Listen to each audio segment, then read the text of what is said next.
Duit RM10,000 jika dibiarkan dalam KWSP selama 30 tahun, jumlahnya akan menjadi sekitar RM51,000 dengan dividen sekitar 5.6% setahun.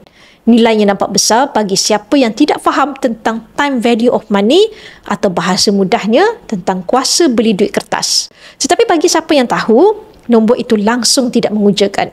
Pertambahan nombor itu sebenarnya tidak menambahkan kekayaan anda jika diambil kira dengan kadar inflasi, kadar kenaikan sebenar harga barang dan juga risiko kejatuhan ringgit.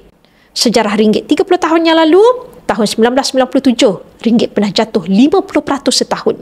Tahun 2015, ringgit jatuh lagi 35% setahun.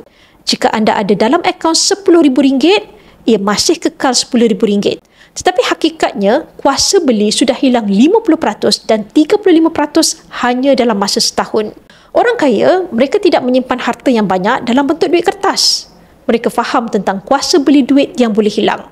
Sebaliknya, mereka menyimpan kekayaan dalam bentuk harta yang bertahan nilainya.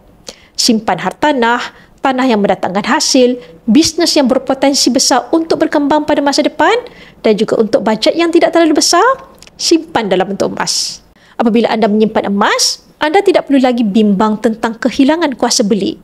Bukti yang mudah, zaman Nabi Muhammad SAW 1,400 tahun yang lalu, 1 dinar boleh beli seekor kambing. Sekarang, selepas 1,400 tahun, 1 dinar masih lagi boleh beli seekor kambing. Bermakna, jangankan 30 tahun, 1,400 tahun pun kuasa beli emas tetap bertahan.